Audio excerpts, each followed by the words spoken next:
Hello. Tara, how are you? Hi, how you doing? Doing well. How are you doing? I think last time we spoke, Anastasia, you were right about to give birth. So, My Oh my headphones are goodness. a bit tangled, so I'm just going to deal with that, but you guys talk. I gave birth. awesome. The Awesome. baby's out. Excellent. Baby's Love that out for and you. growing. Oh, fantastic. Wait, how long ago was that? How old is the Yeah, baby? that's funny. That was so I gave birth on March 10th. Oh my goodness. Oh wow. This has been in the works for a while. Yeah, yeah. Fabulous. Yeah, yeah. I think Anna is joining us as well.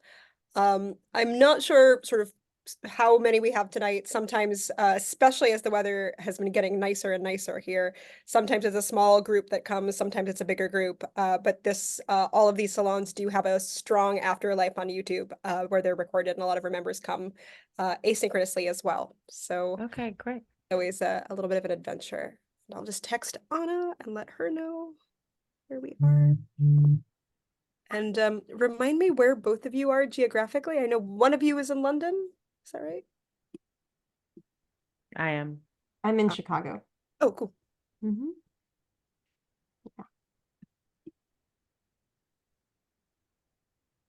I'm in New York City. So, Cool. uh, although I was in Cape Cod all week, which was lovely. I had no devices, no access to anything. Managed to give a bunch of people a heart attack by putting July 19th as my out of office date instead of June 19th. But back to back. That's right. Yeah, yeah. You should have just gone with it. Hey, guess I'm on holiday, guys. Sorry. Yeah. I got a few panic. I'm doing a reading next month, and I got a panicked text from the reading organizer. This is a typo, right? You're doing this. But all good. No, That's funny. I haven't even thought about it. I have my out of office is like I'm on maternity leave until June 23rd, actually. And no one, not one person was like, oh, okay, I guess I should. I've definitely just been getting follow-up emails and no one cares and never Yeah, I've been involved. completely disregarding it. Sorry, Anastasia. Just Yeah, keep okay. bombarding you. I know. so there's one person in the waiting room. I just want to see if Anna's going to come in and wants to do anything before I let the bigger group in. Usually we sort of have whoever's in the salon vamp for time a bit while people trickle in, say who they are, where they're dialing in from. And Tara, can you just remind me of a schedule? Is it an hour long, the whole thing, an hour and a half? An hour to an hour and a half. It depends on Right. basically the last half Yeah. hour is audience Q&A, basically. So Mhm. an hour Right. with us, and then however it goes. I have a lot of questions. I'm very interested, especially as someone wrestling with the same questions of whether to Wonderful. have a kid. Not sure. I am obviously closer to an answer than I was before reading the book, but Mhm. closer to various opinions about it, leaning towards pro, I think, but Okay. with perhaps some more terror. All right. I'm just gonna let the few people in who are in the waiting room.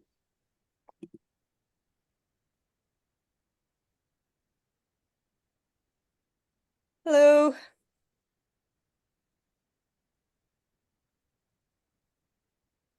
Hi to Eva and Radmila. Uh, ooh, they just Hello. Hi. Hi. so Radmila, if you want to say hello and where you're dialing in from today, as people trickle in. Hey, I'm Rudmila. I am dialing in from Los Angeles, California. Okay, cool. Awesome. I'm moving to Irvine in Oh, nice. the fall. Yeah. Oh, amazing. Hello, Eva. What about you? Where are you coming in from today? Hello. Hi, I'm in LA. There was like a crazy leaf blower going, so I Awesome. Okay, a lot panicked of and fixed LA. it, but I'm back. I can relate. I have my air conditioner is off for this call because it's very, very loud. So if I do pass out, we're in the middle of a heat wave. I know, and you're wearing long sleeves. Yeah, Oh, yeah. short It sleeves. was a Okay, poor phew. choice. That was I dressed with the AC on. Hmm. What are you doing in Irvine? I'm starting a job. I'm joining the philosophy department at the University of Irvine, Oh, California, cool. Irvine. Oh, congratulations. Amazing. Congratulations. Yeah. Yeah. Right. So I'm gonna get a little longer for Anna to arrive because I know that she was keen to come. Yes.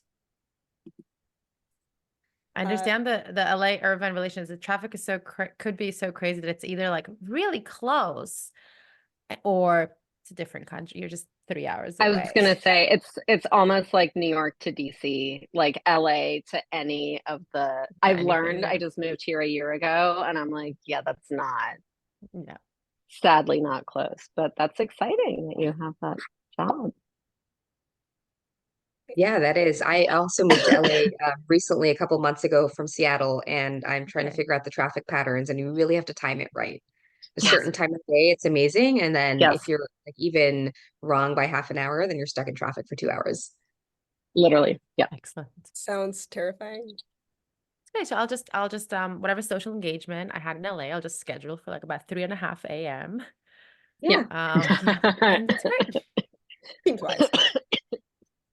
All right. So let's get started. Thank you so much, Rachel and Anastasia, for being here. I am so excited to both talk about your book, What Are Children For? And the wider question of what are children for? I found this book as someone who is sort of married and considering motherhood and planning on motherhood, but still, like many women, I think, having complicated feelings about it. Particularly interested in not just or let me start this way. There's sort of two questions that dialogue with one another in your book, and one is the one brought up by this sort of opening scene or section in a workshop of motherhood. Is it for me?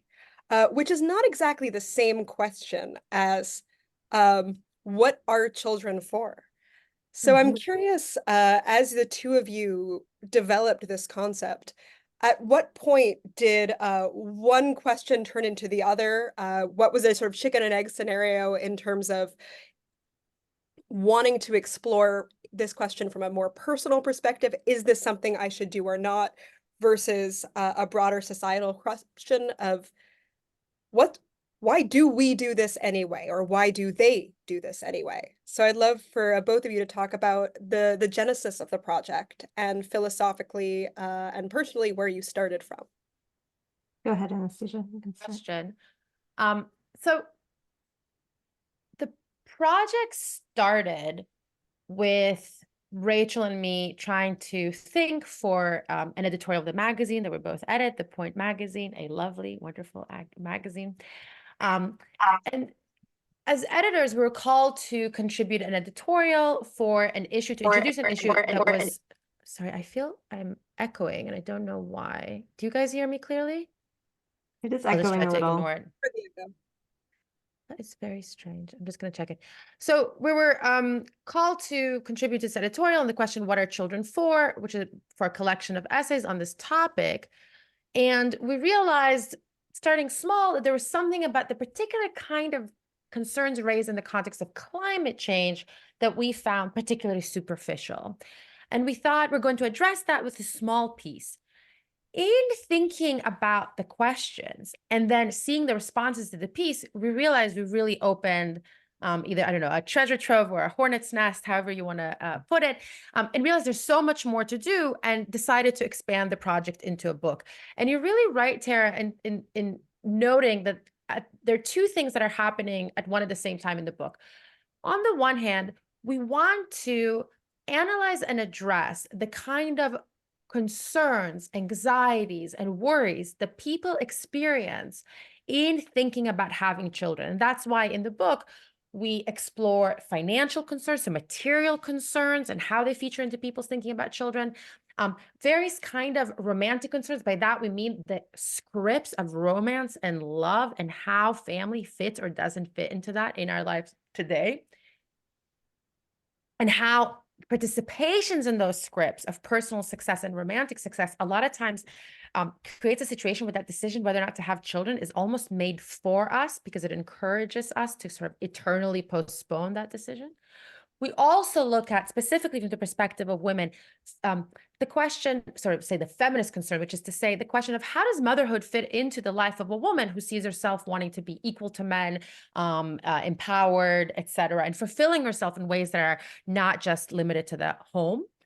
And finally, the question that we recognize as the question of climate change, but, and this is now going to touch on that second part of your question, which we really diagnose as the deep philosophical question of whether or not it is justified to perpetuate human life, given on the one hand, the fact that life is potentially or actually full of suffering, tragedy, misfortune, failure.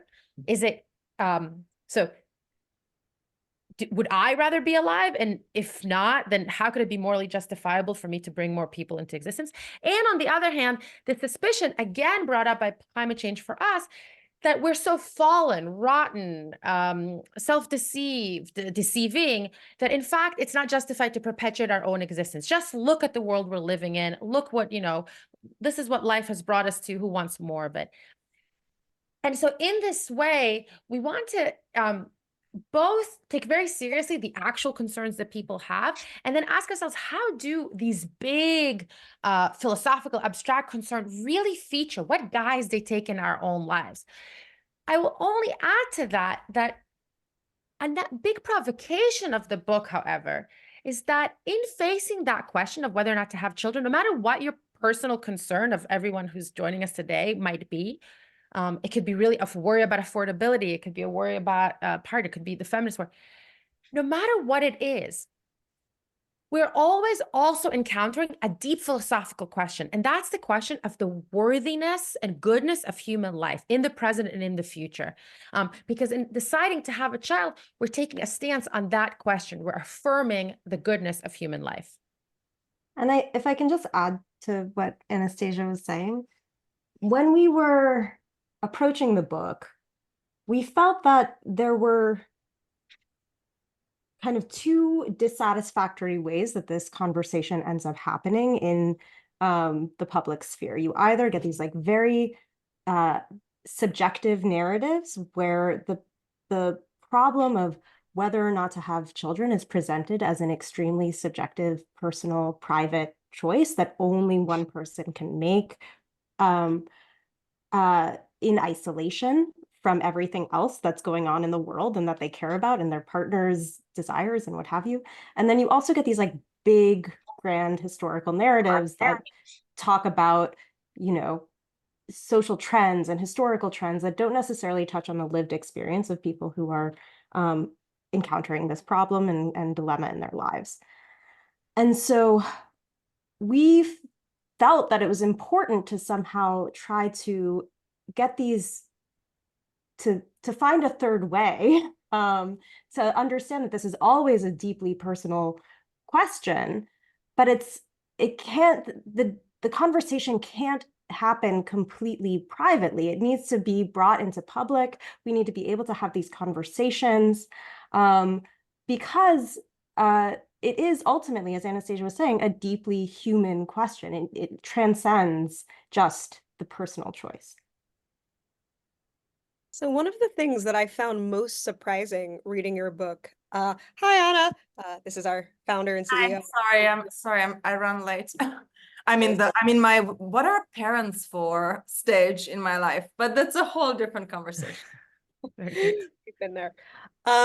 So I had assumed, perhaps blithely, in my own life and more broadly, that financial considerations and kind of structural considerations would be were among the most salient decision-making points in my own mind and would be the salient for other people in terms of, well, if I only had enough money and if I only lived somewhere with maternity leave and a social safety net and healthcare, then this choice would be easy. And you report many women saying just that. And then you present us with some data, especially from Nordic countries where all of those structures are in place. And yet people don't seem to want to be having children, or people don't seem to be having children at any greater numbers there. In fact, quite the opposite. You also talk a little bit in the book later on, as you mentioned earlier, about climate change and fear of the future, perhaps also being a smokescreen or something that is socially acceptable to say, but perhaps not borne out in actual reasoning. So what is the truest story of why more and more people are deciding not to have children or are affirming to themselves their desire to at least now not have children? What's actually going on? Why aren't we having kids or having them earlier? This is the most incisive version of that question we've gotten so far. So I'm really, I think this is in a way, like the way to ask it. Because, and the reason I really like it is that it allows me to, first of all, say the following. You can hear what you just said, in case you haven't guys read the book, you hear this and you think, oh, so we're sort of out to expose these reasons as just bad ones, held in what's called bad faith, right? So people don't really believe this, but they kind of say it is. We think something a bit more complicated is going on. For the most part, and certainly in the people that we talk to, we didn't get the sense that these people don't sincerely believe the reasons that they will give. In terms of what actually is going on, however, because we look at the data and we're going, well, either this, the argument doesn't work, or in fact, there's reason to think that if we change the conditions of your life, you'd still wouldn't have kids. We think the first thing that's happening is that this question is so fraught today. The role of children in our life is so unsettled compared to the past and objectively, sort of in absolute terms, that most of the time we ourselves don't really know why is it so hard to make the decision. It's not the case that people are sitting around going, I know full well why I'm not having kids. So once we're called upon to respond, to justify, we're prompted in a certain way, people are trying to communicate to other people. And a lot of times we do it in terms of the narratives that are circulating around us. Sometimes we also do it not just in terms of the narratives, we're also, we're finding and looking for the virtue in our decisions. So one of the things we noticed that specifically among liberal and progressives, and this is a category we count ourselves among, there is a tendency to link every kind of policy failure to a pressure on having children. So we'll see climate change isn't passing. I don't know if I should have kids. We're not able to establish a social welfare state. I don't know if I should have kids. Dobbs passes and Roe is repealed. I don't know if I should have kids. Can I bring kids into a world like this? And the point is not to think that these avowals are disingenuous. The point is to say that I think that what's happening is that in these avowals, we're saying something like, I'm very uncertain about my present, and I don't know if I can responsibly bring someone else into this world. I don't know how I would guide them through it. I don't know if it's a way for me to protest the reality in which I'm living. So this is about these very, very grand narratives. But there's another bit of your question when you said, but what's really going on? So like, what are the elements of this that even if you remove them, people, would or wouldn't have kids? And I think in that case, one of the things we really want to emphasize, and I've already kind of hinted at it, is the way in which many of the narratives and the scripts that we live in contribute to having that decision being made not by us, for all these good reasons that I'm thinking about, but actually being made for us. And what I'm talking about specifically is when we think about the way in which people think about their finances. So it's true, we don't think at the end of the day that it's a matter of how much money you have in the bank. We don't think that's why people aren't having kids.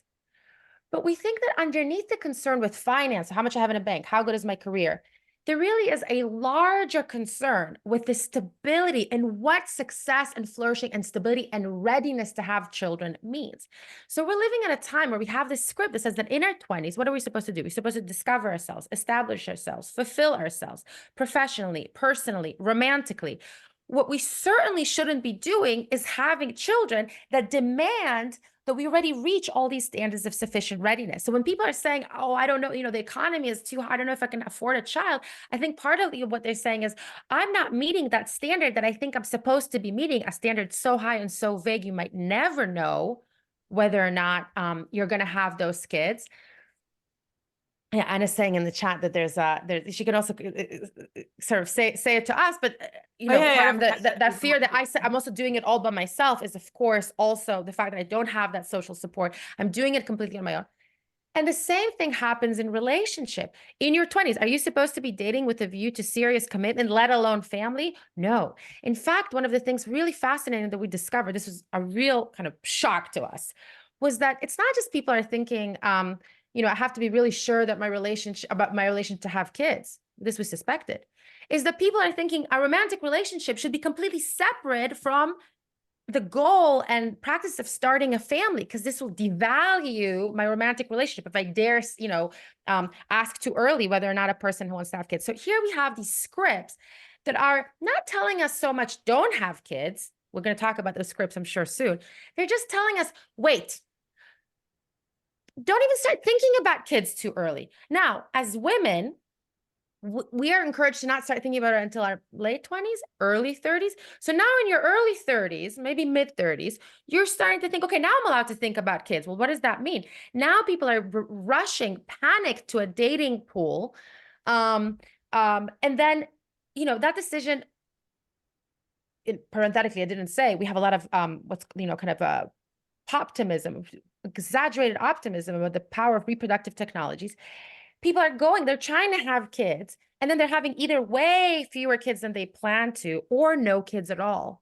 And that's another thing we really want to point out to, not in order to berate women for not thinking about it too early, but in order to empower women, which was always the goal of feminism, to take control and be thinking about their lives at the stage they should be thinking about it. Because today it's considered conservative, right, to invite a woman to think about her fertility or family or children too early. And we want to say, this is what progressives and feminists should be taking on board if we want to empower women to really be autonomously structuring the course of their lives. Rachel, do you have anything you want to add before I go? Yeah, I'll just say that in this practice of sort of postponement and treating children as something that's sort of a bonus or a cherry on top of like a complete life once you've figured out everything that, gotten all your T's crossed and your I's dotted, it suggests something really interesting, which is that we're not really structuring our lives, as Anastasia was saying, such that like children can fit in. They're not intelligible as a project or like a worthy goal unto themselves necessarily. We have to find reasons for like why we would have kids. And this is something that's pretty new, where having kids is seen as just like one possible project that you can pursue among lots of other worthy goals. And when you're comparing things in that way, it can make the choice hard to make, where there are certain things that are like very easy for us to say, okay, that's worth all of the money and the sacrifices and, the hard times, like going to college or grad school or law school. Like these things are expensive and they're hard, but it's sort of self-evident that they're worth doing and they'll pay off in the end. Now having kids is not seen as like something that's self-evidently worth it. So I'm curious about and Anastasia, you touched on this earlier when talking about the decision being made for us. At the risk of sounding a bit too conservative, what is the role of contraceptive technology in this, particularly insofar as I think historically, often the decision to have children wasn't necessarily a decision, such that you might say the kind of doing nothing, you'd probably have a child. Now, as more and more people do kind of start using contraceptive or, have some, in my case, like some kind of implant, the decision to, like, it is an active decision to take out your IUD, to start trying. To what extent is the sort of, how do we incorporate the role of technology in changing where active versus passive decision making might be, and where does sort of, it seems now that the point where passive decision making changes things is at the time of getting older, decreased fertility, rather than you're having sex so many times with no contraception or unreliable contraception, and more likely than not, you're going to conceive one or more of these times. Yeah, I haven't made this pun yet, but I want to say this is a very pregnant question, so forgive me, I had to. This is the first time I've done this on this whole publicity tour, and Tara got it out of me. Okay, so the first thing is there's a lot of parts. So let's start with just a little bit of kind of tweaking the historical record. There's a lot of evidence to suggest when you're looking at the actual practices of women and their reproduction, that the idea that they, were making no choices, life was just happening to them, they were getting knocked up all over the place, it's been complicated. So both in terms of contraceptives and in terms of means of ending pregnancies, there was much more power specifically within communities of women than we might think. And even just like the daily practices, there was a lot of practical knowledge of what to do if you did not want to become pregnant. And so that just, first of all, let's just like complicate that a little bit. The reason I want to complicate it moreover, or something I want to complicate much more, is that there's two ways of hearing the story that we just told. The one is that in the past, people were just going with the flow. Everyone was doing it, so they did it too. So they were sort of unthinking, right? So it's the decision maybe not made by us, but it wasn't made by them. They were just kind of going along with it. One of the things we want to point out in the book, however, is that there's another way of hearing the same exact story, which is that children, Rachel had pointed to it, children were understood not as one other possible choice, but part of the very framework of human life, because human life itself was understood as essentially intergenerational. So this means I essentially have a past and I have a future. And I understand myself not as sort of a monad, right? Not as just an individual that happens to be relating to other people. I understand my identity is constituted by my kinship relationships. And so the sense of self-evidence was not just a kind of unthinking, whatever, let's have kids. It was also a matter of understanding kids to be, or having children, starting a family for most people as part of the very fabric, the framework of human life. So when we, in a certain kind of demographic set, going to college is not something you're thinking of as a very active decision. You're going around and, you have your kid. And somebody could say, okay, no, there's just not thinking. We have people more and more saying that today. But for a long time, it was understood, no, that meant that it embodied a certain kind of understanding of the role of education in human life. So we didn't have to think about it because we're all kind of on board about the significance of this practice. So those are just in the kind of complicating this idea that the past was just kind of unthinking and passive, and now we're actively making the choice. And the second thing is, I think you're entirely right that statistically there would be more people perhaps getting accidentally pregnant if we had less access to certain kind of technology. But one of the things that interests us more in terms of reproductive technologies as a real threat to our active decision making is the fact that speaking about human and specifically women's biology has become like it's coded conservative and therefore a taboo. And I mentioned this, we have, I think, ideologically motivated, really warped conceptions of what reproductive technologies can do for us, in particularly egg freezing. So egg freezing, something that's really promoted by corporate powers, is understood as something that can kind of extend and give you limitless freedom and can really give you control of the course of your life. The truth is that the success rates are so low that many women are finding that they're encouraged by their environment, by the promises of the industry, and by the fact that no one has told them otherwise, to go through the process, only to then find out that round after round of unfreezing their eggs is not making possible a pregnancy. And for us, this question of how things are coded, every time I have to make this point, I go, oh my God, it doesn't matter. Somebody in the audience think I'm some sort of reactionary. And I say, no, I want us as progressives, as feminists, us to embrace, because, this is a cliche, but knowledge is power. And we hear stories of doctors, female doctors, who, aren't getting their facts straight because this isn't something that we should be talking about. So in terms of reproductive technologies, I think the fact that, we're more in a position as women to make active choices is great, but I want to point out to all these areas in which we have actually, without noticing, have ceded that power to make those active choices about our lives. Absolutely. Rich, Yeah, I'll just say that, these technologies are with us. It's great. Like, I think it is good that that women have these choices, that contraception is available, but it does create a choice. It creates new problems, and feminism needs to be able to respond to those questions and problems as they arise. It doesn't negate the fact that we have greater access to birth control or abortion, even though it is now under threat, does not then say our grandparents or great grandparents had, doesn't negate the importance of thinking through these questions for ourselves. If anything, it makes them more important. May I also jump in, Tara, if that's okay, to kind of to give it another twist, just to make sure we get it on the table, because I have a feeling with like this kind of a nice, intimate audience, it might be interesting. One of the things we also talk about is how framing the conversation of a question of children as a women's issue, so as something that's to be dealt with only in the framework of feminism, can actually be to the detriment of both men and women. And one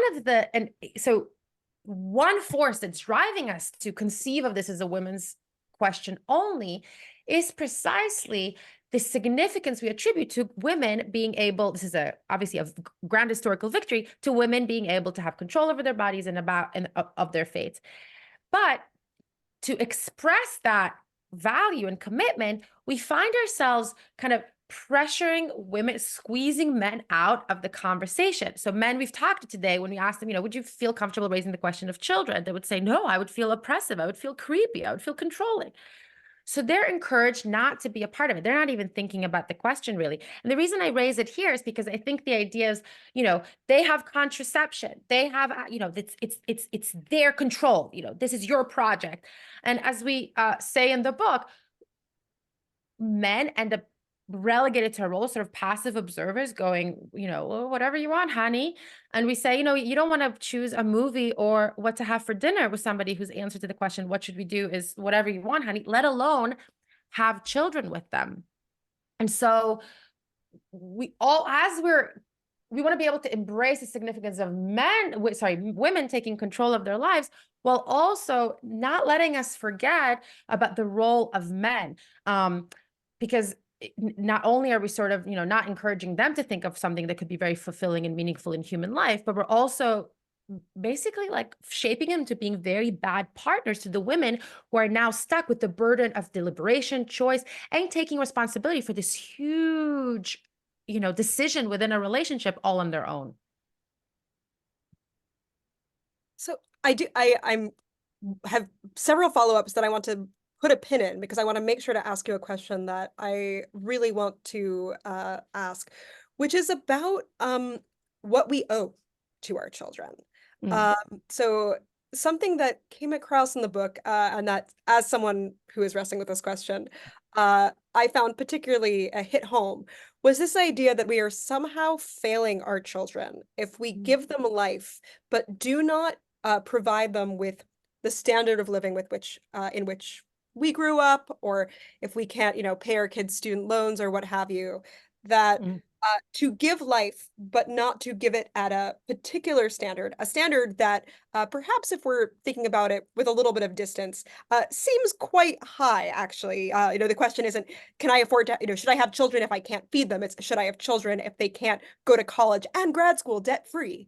Or, and I'm being a bit perhaps hyperbolic here. So I suppose not really.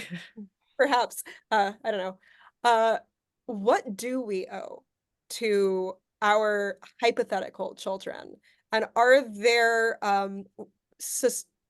where do we draw the line in terms of thinking, and of course, this is downstream of the question, whether is life a gift, is life a curse? That putting that in a box or not, as you choose, how do we work out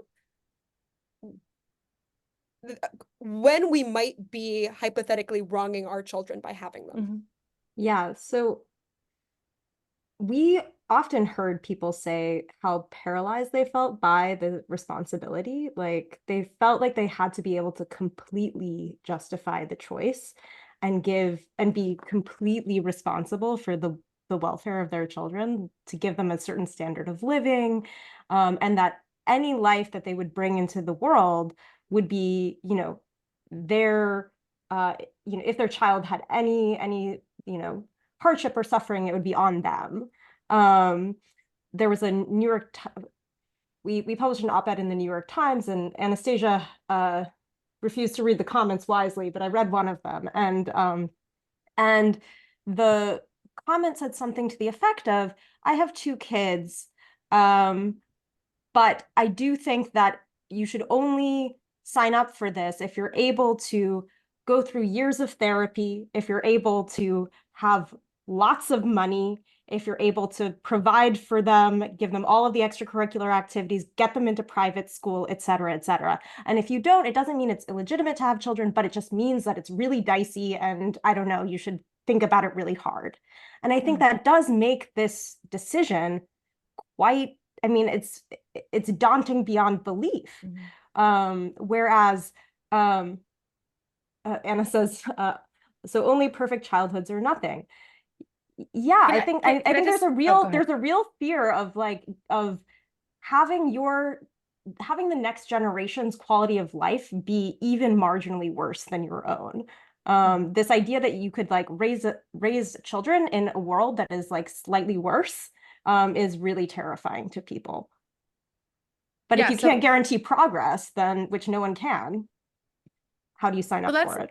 So something really important is to draw the logical consequence of this kind of way of thinking. I think before we actually answer the question, what do we owe our children? And it's kind of implicit with what Anna just wrote in the chat, but let's take it a step further. So if it is the case that, like the person in the comments, you are justified in having children in some sort of proportion to the extent to which you can guarantee their happiness, there's a very grim consequence that follows, and it's the following. What does traditional understandings of welfare and happiness correlate with? They correlate with socioeconomic standards. So now we have the conclusion or the consequence that the more money you have, the more morally justified you are in having children. We say in the book, there are a lot of things that money can buy, but if moral justifiability is one of them, then our argument has gotten lost somewhere along the way. And I think the place it has gotten lost is the following. We know that now this goes back to the real question of responsibility. The thought, and you see it in philosophy as well, like professional philosophy conceives of the responsibility we bear in this, decision to become a parent is the responsibility for the welfare of the child throughout their entire life. So whatever misfortune they have, whatever happiness, if you're a utilitarian, you'll count your utils, whatever you do, right? But you're somehow responsible for anything that happens to them, which means in addition to all the people that actually offend your child, harm your child, the systems of injustice, you're somehow also responsible over and above to all of this befalling your own child. What we want to say that, as I was saying before, this is perverse. And what you're responsible for in having a child is not sort of this kind of double indemnity doctrine of for everything that ever wrong that happened to them, you're also responsible. You're responsible for preparing them to the best of your ability to deal with the inevitable failures, misfortunes, and tragedies, and grief and loss that are an essential part of the life of human beings, which is to say, finite, fallible beings like us. That's sort of the short answer. And we really want to encourage people to free themselves from this idea that you're somehow, I'm responsible for, in terms of the mean kids in my kids in nursery, London, I don't know, kindergarten, pre-K, something like this, small Daycare. kids, she's 3, daycare. And, if somebody's mean to her, I'm not over and above the mean kid or his shitty parent, like responsible for what I'm responsible for. How am I going to teach her to respond to that in a way that's going to allow her to navigate life and grow up to be a resilient adult?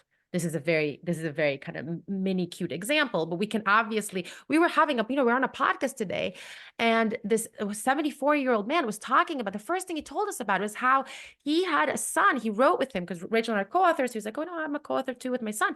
He said, we co-authored a book. Well, he was fighting in Afghanistan. And again, I don't think that, putting aside questions of, putting aside the questions, what we think of the fact that he was there, but he's not responsible over and above for everything that happens to them if he gets hurt in battle. He's responsible for preparing him to make choices and to act in the world. And on the internet, right, when people are expressing concern about whether it's okay to have kids because of climate change, they'll often say, well, like, will your child that you bring into this world ask you, like, why did you bring me into existence? And we say, like, more likely, like it's, you know, your child is no more likely to ask, why did you bring me into existence? And we are to ask this of our parents, right? Like what they might ask is, why did you not live a good life? Why did you not help, you know, prepare me for this world? Why did you not make the world better? So these are the things that we're responsible for. We're responsible for our own lives. And of course, raising the next generation. Anna, you've got your hand up. Do you want to have something you want to weigh in here? Hi. Yeah, I do think that at least as I see my own generation, we definitely have, I feel like the kind of parental writing block that we have, where we can't give birth to the artwork, is very, very closely related to how confused we are about our responsibilities, right? Like everybody, as Anastasia was so beautifully explaining, you know, we used to live enmeshed into intergenerational communities, and now we are little monads trying to relate to each other. In some ways we have empowered ourselves, in some ways we have not. I'm thinking about two particular things here. One, at the beginning, we mentioned grandparents. Like one of the reasons why boomer parents were so safe in their skin and certain about their future, it wasn't related to their employment or their finances. It was like, my mother will raise my kids, like it's fine. Now, all my friends, all the millennials are struggling with the fact that either their parents are like 95 years old and they are like very, like everybody has, if everybody has kids at 40 for a while, that eventually happens, or the parents are working. Like you no longer have this thing that like where I'm from, at least, like you could just like dump your kid at your mom and your mom was at home. Either she was a retired old lady or she had been a homemaker, and like there was, and usually two older women in the family, the father's mother and the mother's mother, like there were older people, free childcare. And Can I jump in, Anna? Sure. So I think there are two ways of hearing it. One is just what you said, free childcare. Here's the problem. Go to a country that offers actual free childcare. You're still not having kids. And so I want to point to what you're looking at, which is the presence of the parents, and say it wasn't just free childcare. It's very good to have free childcare. It wasn't just free childcare. In having parents that you had a relationship to, having children made sense. When you see people today, you know, we don't talk about it a lot, but when people today are having kids and they're, you know, we imagine this incredibly like suffocatingly close relationship because of all these expectations, right? We have to be helicopter parenting and such involved parents, and parenting takes over our lives. So there's this real kind of standard of very, very involved parenting. But then, you know, ask yourself, like, what was my relationship going to look like when, you know, they're 20, they're 30, they're 40. And then people look at themselves and they think, what's my relationship with my parents looking like? And for a lot of people, those relationships are really distant. They're alienated. So, you know, it's not just. Yeah, this is like one part of it, right? Like this is the foundation. And I'm using my own boomer parents, because my own boomer parents were living as chaotically and sexually liberatedly as we do, as the first generation doing that. But even they had a lot of kids. So this is why I'm using them. But like my boomer parents' parents, and this was true for this entire generation, in the intelligentsia, these were not conservative people living on a farm. They were people fucking around in a European capital whilst chain smoking and making movies and writing books. But the parents' generation, so the last generation that was still at home, they fed both my parents and the kids. So it was almost like the grandparents' generation was the parent for two generations. And to me, that's hyper interesting. And I think with that gone, that the boomer parents are not doing that for us.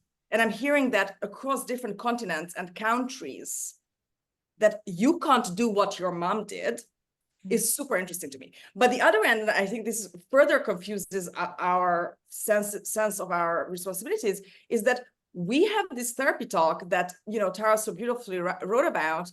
And I mean, I grew up in a mindset where my mom is responsible for all my problems. And it's a common, you know, issue that people are writing books about and going to therapy. And like, of course, you won't want to have children and you will want to give them only the best, perfect thing. if you have that feeling about your mom.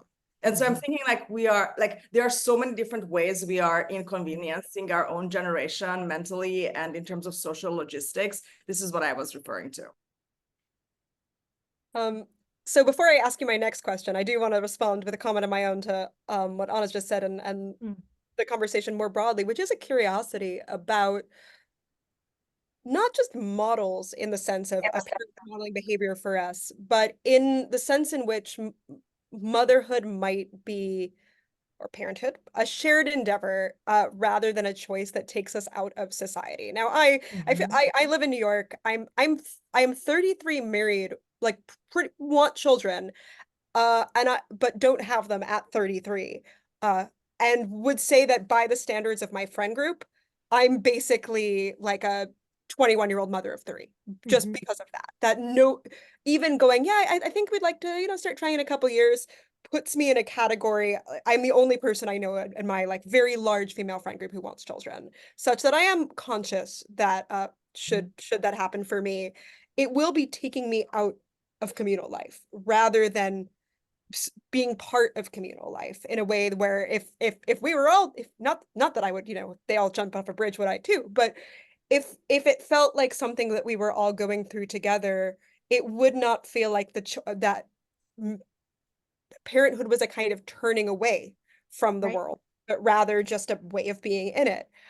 And this actually does dovetail into my next question, which is about, I won't say the idea of selfishness per se, but the idea in which our own family life is a kind of turning away from shared communal life, or maybe, as I put it in my notes, what do we owe to other people's children? I was really struck by your discussion of Sophie Lewis, family abolitionism, and embedded in it is this idea that the privileged relationship that we might have to our own, particularly biological children, distorts our ability to look at sort of children more broadly, or communal children more broadly, and think about what is good for us as a society. And I'm always reminded in these conversations about, oh gosh, what's her name? Lori something, the big college scandal where all of the rich parents spent a lot of money to get their kids into school by like taking lacrosse team sports or whatever it was. Is this idea outside of like particular cases, like you're the head of a dynasty and you're one wife of many and you want your kid to control the dynasty, is there a difference now than there has historically been in our privileging of the particular experience of our children versus the children around us in our community? Because we think of them as, I don't know, capstones or projects or indications of self-worth, or has this tension of I am unselfish about having kids, but I'm really selfish about wanting my kids to do well, always been a tension of moral ambiguities embedded in parenthood? So in one of the first texts in the Western tradition that speaks about the common good, which is Plato's Republic, in the Republic, Plato builds apparently what he thinks is like the best city. He says, let's build the best city in speech. What would a best city be like? And one of the things they figure out very quickly is the best city would have no families, because the thing that is most dangerous to the political, which is to say the common good, is risked by the danger to it is people saying mine. They're privileging what is mine, my beloved, my children. And so he says, we're going to have to, have the kind of arrangement so that no particular child knows who their parents are. No parent knows who their child is, and secure a kind of real commitment to the public good. We're going to make them love the city instead of this thing that is most theirs. There are interpretations of this text, Plato's Republic, that suggests that that Plato himself knew this to be such an impossibility that this was made in irony. So on the question of whether or not it's possible, and there's been modern experiments and historical experiments, kind of radical ways of trying to cancel any kind of that privileging personal attachment. So I'm not going to, weigh in on the possibility of eliminating the family. There are reasons to think that that kind of privileging and maybe there's something essential in the way families are structured. But looking at other societies and looking historically certainly shows us that privileging, knowing who your parent is, knowing who your children is consistent with a much more communally capacious way of relating to this task of raising the next generation. So it means sharing in the kinship sense, sharing in the responsibilities, relying on one another, intergenerational homes, raising children in much more communal settings. Now, in the book, maybe this will be our follow-up, be our treatise on family. We don't take a position on how, if you decide you want to have kids, what arrangement is going to make that possible in your life. The truth is, there's so many things in contemporary life that make children hard to raise and inhospitable and, creative, I think responsible. I mean, there's a lot of kind of irresponsible experimentation, but creative, responsible experiments and attempts to share this responsibility, share this burden. I mean, those are fantastic. Those are wonderful. Again, looking at history, we see societies that had seemed to, on the face of it, to be doing it much better. I was just reading, it's very easy to make too much, I think, of these kind of anthropologies of the primitive tribe. But one of them was saying, because of the way in which kids are raised much more in common, they know who their parents are, but much more in common, they cry less. Recording the hours of the infant crying, they just do. And so in terms of how should we go about it, that's not the project of this book. We certainly want to welcome creativity and an open-mindedness about how to do it. But we do want to say the reason we bring up Sophie Lewis is to say we have to have the courage to agree as a common ground that on the very basic goodness of a human future. And that's something we see sometimes in people who talk about the abolition of the family. Their starting position is so negative on the present that we say, if that's your starting point, in a way, what does it matter how you think we should structure raising the next generation? If you're right, why would we want to raise the next generation? Right? So we're encouraging us not to ignore the failures, the political failures, the discrimination, the tragedy around us, but we're saying we have to have the courage to also affirm the goodness of human life in the present. Because, what Sophie Lewis is calling for, in particular to those not familiar with her argument, she writes a book called Full of Surrogacy Now. She says, well, having children will only be just if we, kind of share the labor of gestation and giving birth. And what we say is look at the picture of the world you're painting. How are you going to get anyone to participate in this practice, given that picture of the present? So that's something to really remind ourselves when we're looking at very radical critiques. Radmila, do you want to, I see you have your hand up? Yeah, I had, I guess, a comment or a question thinking about this conversation, or just the one about the kind of reason to have children and whether it keeps people in or out of society. I wonder if it comes down to a question of do we have to have this assumption that having a child is a personal choice versus is it a collective choice? And what I mean by personal versus collective is I often think, and this is my own opinion, is people have children so they can have a little version of themselves out in the world that is possibly a little bit better than who they are and lives the values that they wish that they had. So we have these children so we can produce people that go on to live these values. We give them in the world and make the world better. So if we believe that that's kind of the assumption reason that people have children, then do we owe a little bit more to making things more shared and collective, or do we still come back down to, it should still be a very kind of personal individual choice that a woman makes about her body? I feel like those two things are very much in tension, where we can't do both at the same time, is I think my thinking around it. But I don't know if there's a answer per se to that, but I think it's a kind of a difference in how you think about the choice element of this. I think something we try to really bring out in the book is that we can hold on to the right of people to make decisions about how to shape their own lives, while not thinking that requires us to free our public spaces from like robust conversations about these questions. So it's kind of having the courage, you know, today, our assumption that this is a private, personal choice is one that makes any conversation, not just about women's fertility, but even these kind of conversations, just to feel somehow inherently inappropriate, or maybe a bit conservative, or uninteresting, or irrelevant. And so I actually think we can have both. We can have a space for people, which is what we're really trying to create in the book, right? It was a conversation that started between Rachel and myself, and we want to make it a conversation for people to join, where we can talk openly about the kind of concerns that we have, and kind of think about, take them seriously while also asking what's lying underneath them. Think seriously about, say, feminist concerns, and exfoliate them and think seriously through them, and think about the ethical questions, again, in a way that's substantive in public life. So in that sense, I think there's a communal task here. Like, we should ethically accept it as a part of our discourse, not just something that kind of kooky pronatalists in Silicon Valley or trad wives think about.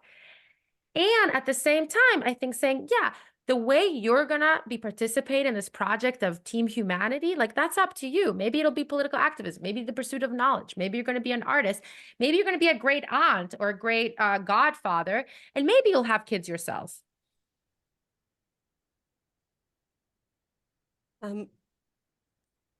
Rachel, before I move on, do you want to have anything you want to weigh on this? I think Anastasia covered it, yeah. So just a little note of housekeeping. I've got sort of 2.5 more questions that I want to ask, and then I will open it up to the floor. So there's 2 ways if you would like, any of you in the audience would like to contribute. One is feel free to drop a question as you think of it in the chat, especially over the the next few minutes, or you can raise your hand or just start talking when questions are, and ask your question verbally. So either works depending on how you feel. But if you do have a question or the kernel of the question, do feel free to start thinking about how you might want to word that. So one of the things that really struck me I believe was your chapter about contemporary literature and motherhood in contemporary fiction specifically, is the fascination, particularly on the part of modern, quote unquote, sort of empowered women, a fascination with this seemingly mythic idea of motherhood, or the experience of motherhood as metonymy for participating in life in a way that is somehow atavistic or primal or pre-modern. I'd love for you to talk more about that. Is this just sort of a literary device, or are these also curiosities, tendencies you've seen in the women that you've interviewed, that there is something kind of poetic or heroic or outside of, now I'm once again, I feel like sounding like a reactionary, alienated liberal modernity about the process of becoming specifically a mother, and especially going through childbirth, although those things need not always go together. Yeah, so we talk about in the 3rd chapter, which is dedicated to motherhood ambivalence literature, how some of the tropes that you see in these novels and memoirs, when people are trying to describe kind of the early stages of motherhood and also the decision. And often they're quite negative, but when they are positive, they present the experience of motherhood in a very interesting way, where they try to redeem it by presenting it as a sort of transcendent mystical experience, or the child is something kind of like this supernatural creature, an animal, something not quite human that you're kind of always interacting with, but never quite like seeing as part of, normal life. And I think there is this temptation to try to redeem the experience of motherhood in these sort of transcendent mystical terms, because it's hard for us to see it as part of life, as part of the arc of a life. And to redeem it and give it this, imbue it with all of this meaning somehow, even if it's something that we can't quite latch onto. And I think you do see it in some elements of the contemporary discourse about motherhood. You know, you see it in the discussions of motherhood as a kind of new adolescence. They call it matrescence, where there are these like crazy biological changes that the body undergoes, and your brain changes, and you're somehow a different person. So I think you do see Except some Anastasia, because she says it's not, right? That it right, doesn't- yeah. Anastasia in her conclusion, which was then adapted for a wonderful essay in The Cut, which you should all read, questions this transformative narrative that has become so ubiquitous today, and how it, you know, makes the decision even more difficult for people to make. Oh, good, you linked it. That's nice. But But if I could add to that, because I think also maybe Very Tara, good. You need to add links. yeah, that's great. Thank you. So Tara, I think maybe you're also alluding to things we talk about when we try to turn to this somewhat forgotten chapter in the history of feminist thinking and practice. And we see the feminists of the 60s and 70s up to the 80s really trying to grapple with the question of the role of motherhood in women's lives in a way that we don't see it today, which is one of the reasons I think they do turn to literature. And there we say that there was a whole attempt to redeem motherhood in terms of what today we might recognize as from the, what's it called? The mother divine, the feminine divine. Mm-hmm. So there are attempts to turn to historical mythic times that were matriarchies. There are the attempts to connect to female goddesses. There's attempts to connect to, the intrinsic life-giving forms of fertility. There's attempts to universalize the virtues of motherhood. So saying, well, if the world just had more care and empathy, the kind of things that mothers have, the world would be a better place without war or famine. There's a lot going on in the chat. I like it. And there's a way of looking at it. So in the course of time, this was dismissed as essentializing and woo-woo and sentimental. But I think that real reading of it would recognize that it shows a struggle to find a positive way of thinking about motherhood while taking on board the kind of bedrock of feminist conviction. And the same is true for what Rachel was alluding to. So in the literature today, right, we don't have these feminist tracks anymore thinking about motherhood, but it's being adjudicated in these novels. Again, they don't know how to do it. So they're turning to all these sublimated metaphorical ways of trying to describe why the experience of motherhood is worthwhile.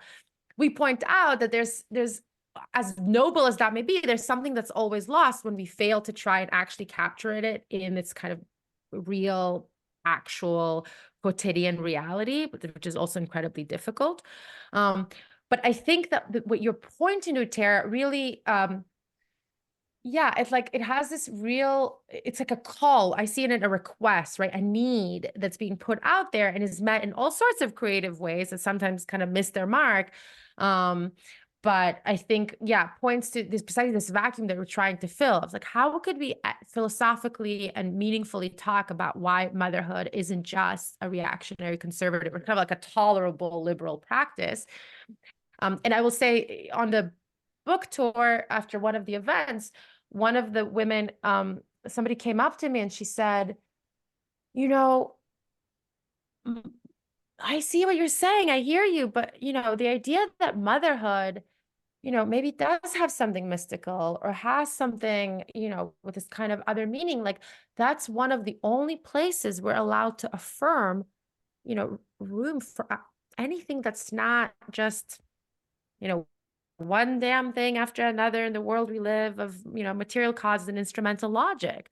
And she said, that's something, I was like, I'm afraid to give that up. Like, I hear what you're saying, but I'm really afraid I don't want to give that up because that's one of the only spheres I have. Now, Tara, you said, is that a conservative thought that family life and motherhood in particular is one of these only refuges from contemporary alienating life?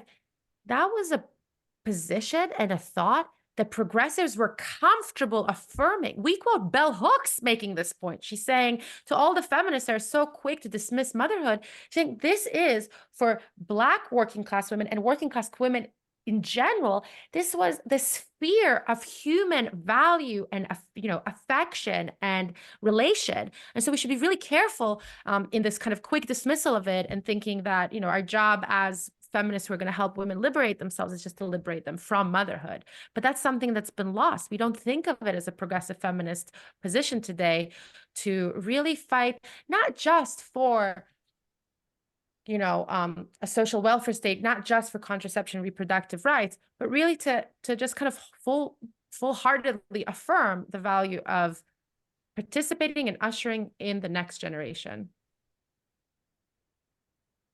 Anna, you've got your hand up.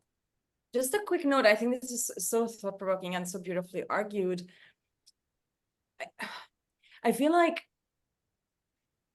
when our foremothers used the word motherhood, they did imply something that was a little bit fatalistic and shackling. Even if I completely agree with you, Anastasia, that, we have spent the past 10,000 years trying to control our fertility and using crocodile skin, counting the stars, praying, doing mustard cream, like all sorts of weird stuff, right? I think there was research that in 15th century Poland, like 90% of women's correspondence with each other in a certain social class was just dedicated to sharing contraceptive knowledge with each other. And women had 2 kids in their whole lives and not 19. So I think when we say liberating women from motherhood, we are talking about liberating women from an unplanned motherhood. And if you think about all your children and think about having had them 10 years earlier from a partner that you didn't love, that you didn't want to marry, I think that's a very, very different issue. And so my takeaway so far from the conversation will be to kind of rethink where we today might be as shackled, and whether there are unplanned non-children in our lives that we wanted to have, but we followed as unthinkingly the norms of today. I think nobody wanted to be liberated, is what I'm trying to say, from planned motherhood. Like, that's a tragedy, right? If you actually want to have a child and you can't, nobody wants to be liberated. Well, it's hard. I mean, I think that's really true. I mean, it's true in the full sense of planned, where like all consent is informed. But of course, there were, people who, if you're looking at the time where Simone de Beauvoir and Betty Friedan were writing, then you have people who are like entering willingly into marriages and for all intents and purposes having their kids, they're planned, and then finding themselves in a really miserable kind of existence where a lot of forms of life that are ostensibly open to them, ostensibly they can get some kind of education, they can sort of work, they can kind of participate in political life, really being denied them on account of motherhood. So I think planned is just like a bit of a complicated term, but the main point that I take you to be making is like, we're forgetting that the way in which motherhood was embraced when we're thinking about the present, and the way in which like the possibilities of embracing it today, if I understand you correctly, that for a lot of women, it was something that they were able to choose.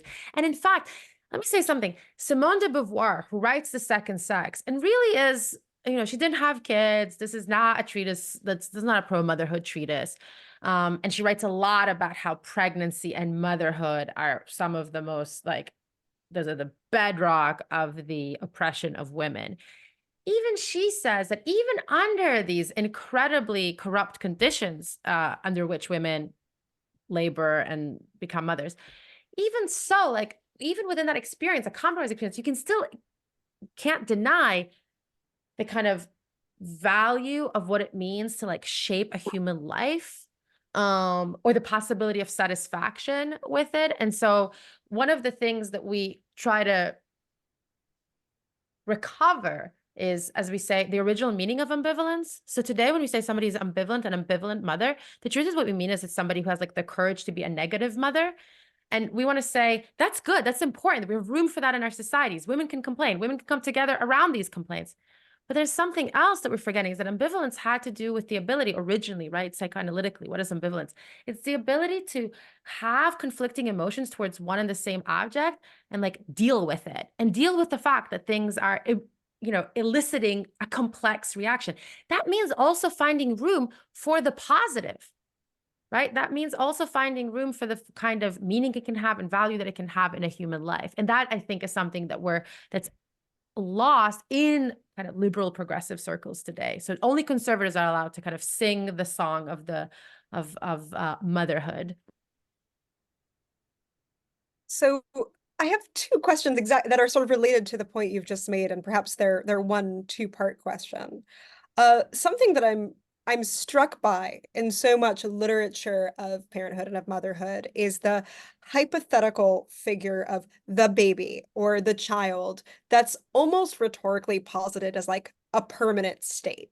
You have a baby, it's like getting like a small dog, you now you have a baby, but babies do turn into generally children who generally turn into adults. And yet very rarely is motherhood framed as like the creation or co-creation of another person rather than a purely dependent object, even though they are indeed dependent for some period of time. And I'm curious what that says more broadly about our reluctance to think about what you point out, I think, very saliently, is sort of the heart of the question, which is the value of human life. Is life worth living? Is life itself a kind of gift we can offer to a being that, having life, will grow, will ultimately become an adult, a being that is separate from us, so that motherhood is not just the state of dependency of this state where a very small being is like entirely dependent on us. It is a period of that towards a goal that is an adult human being on the other side. So I'm wondering, for those of us who haven't read your book, if you could talk us through sort of the rough philosophical stances one might take to the propagation of human life, either as a continuation of suffering and as continuation of the good, and perhaps comment on the role, like how is our opinion of or cultural view of motherhood shaped when we think about an adult human rather than an infant as being the kind of endpoint of motherhood. Can I just share an anecdote from one of our interviews? So we spoke to lots of people and surveyed many, many, many people. Many of them were in their 20s, 30s, and early 40s. And for them, often they would talk about this very intense kind of short window, right? Either like their fear of raising an infant, their fear of losing their body, their independence, their selfhood during this period, this very intense period of caring for a small child. But we also spoke to some older people as well. And we spoke to, there was one person who responded, who was, I think, in her 60s. And she told us that for her, what's so rewarding about being a mom has been seeing her children grow up at every stage of their lives. And that now, in her kind of retirement, as she reaches retirement, her children give her a link to a younger generation. They give her a link to another part of life that she would have no connection to if not for those relationships. And so I think that there is something that is important, like you were saying, Tara, about seeing parenthood not only in terms of these immediate needs, sacrifices, demands, although there are many of those and you shouldn't like blind yourself to them, but also to think sort of more in terms of like an arc of a life.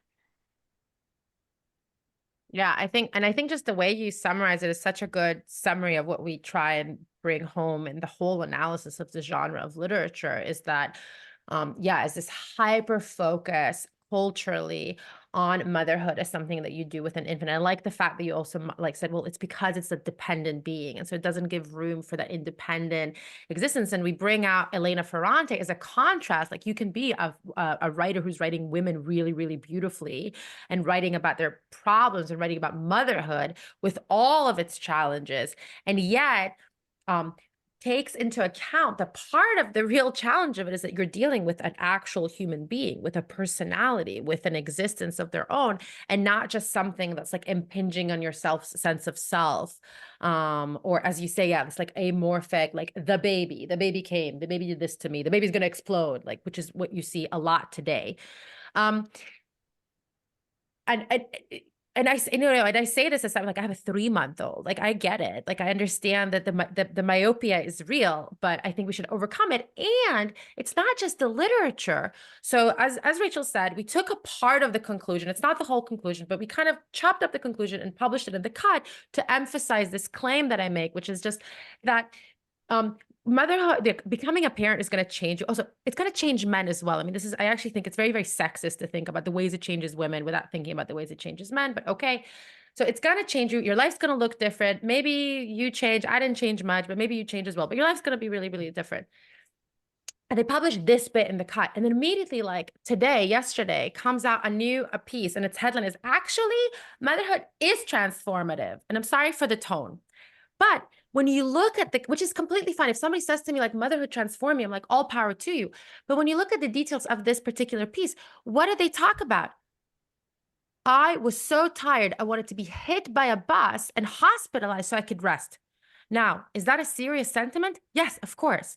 Is being sleep deprived like a form of torture? Yes, of course. Is that the entire life you're going to have? Is that what motherhood consists in? Well, this is a place where like that, you know, in most cases, kids learn to sleep, right? So again, the question of how has motherhood transformed me, when somebody tries to justify it, they look at that first year, they say, I'm oozing, I'm leaking. I'm like, I know, I'm oozing and leaking too, but I've seen a kid grow to 3, and I know that that also stops. So we see that as a literary device, something in the culture.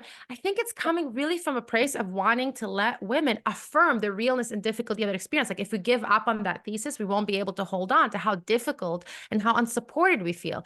I mean, it's a real challenge to do it without that kind of crutch of thinking of it as completely transformative, or thinking about it just in terms of those first years, but we'd want to resist it. But you also asked something else, Tara, which is, okay, so once we acknowledge it, we take it on board. It's not just a women's issue, it's a human issue. It's not just something about the first year of life. It's about a whole human being you're bringing into the world. It's not just the finances. It's not just this, you know, it's not any of these kind of particular, more limited concerns. So in the book, the culmination of all this work is in approaching and analyzing and responding to antinatalist arguments. Today, we know them as climate change arguments, but really they have a tremendous history. It's like as early as people ask the question, like, what are we and what is out there to know?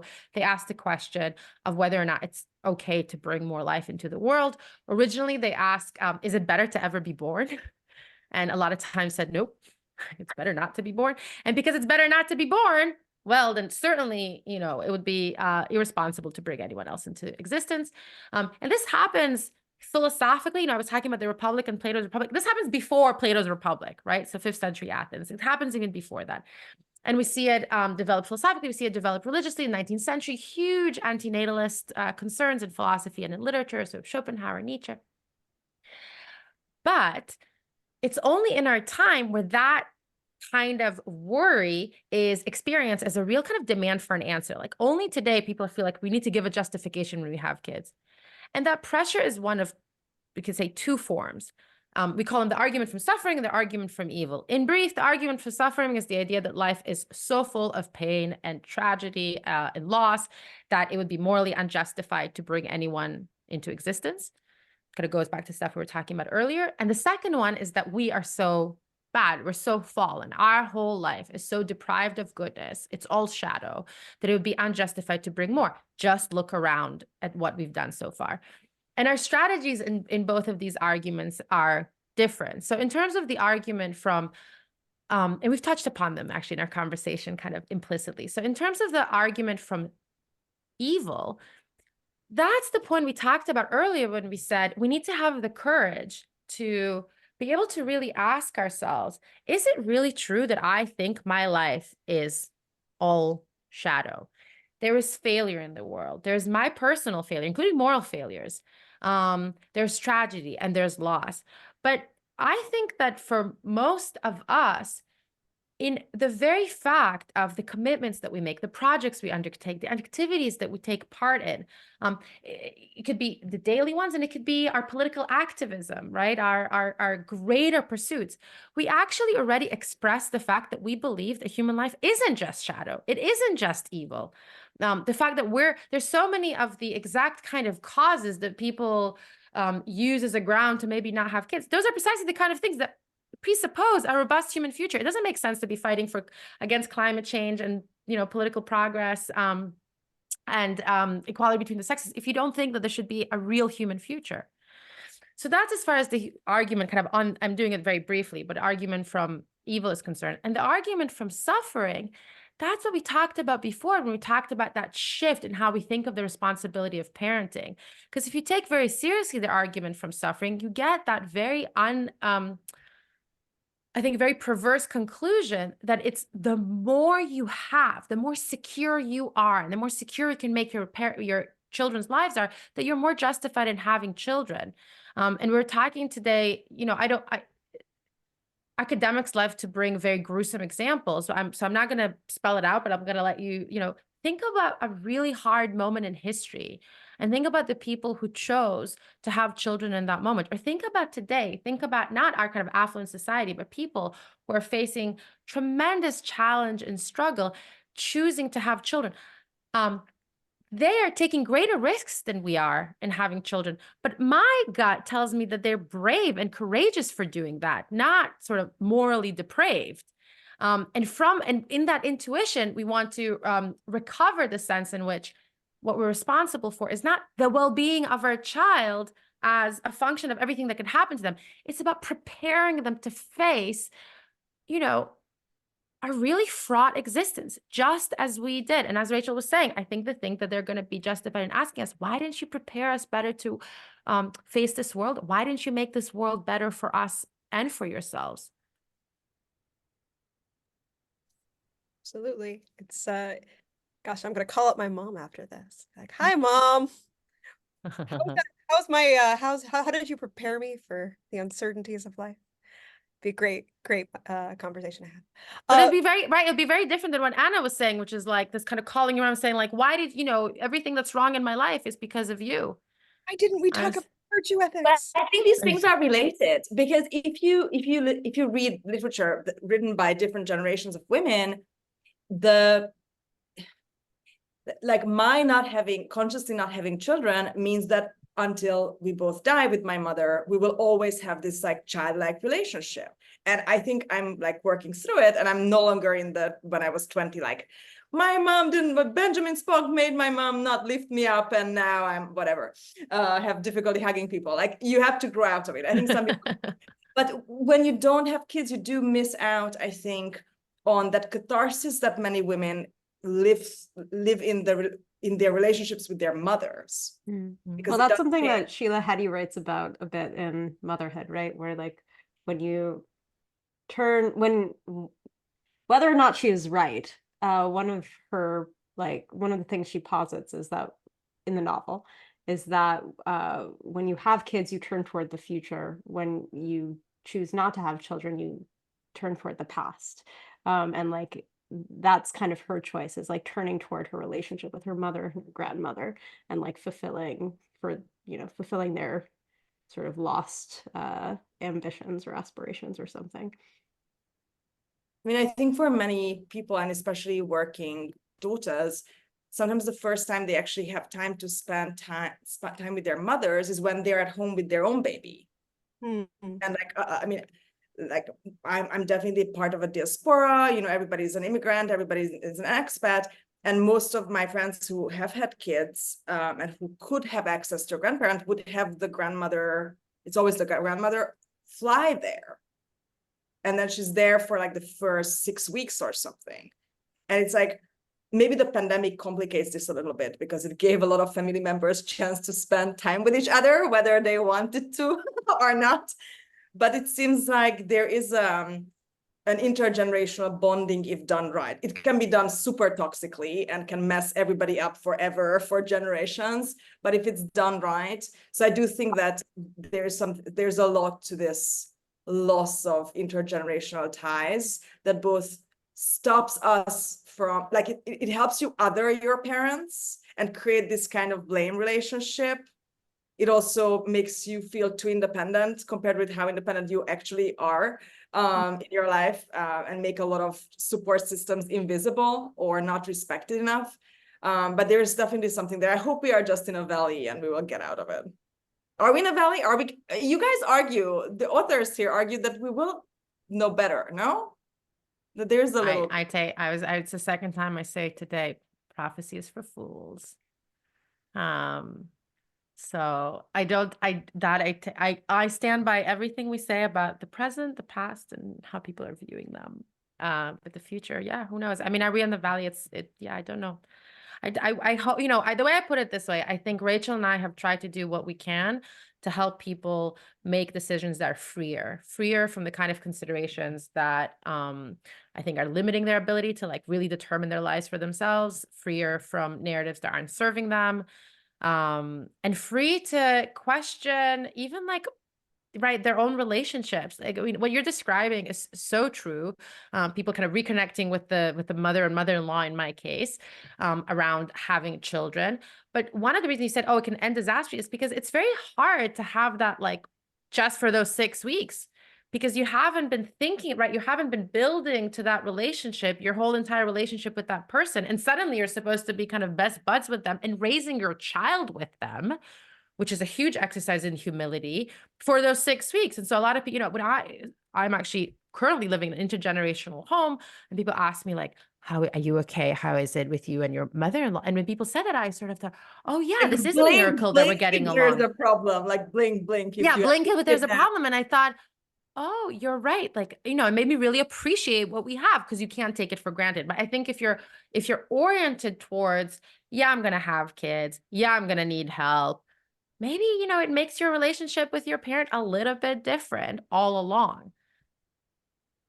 Yeah, I think it's interesting how kind of people feel like they can't take for granted that they can ask their parents for help even, or, or that,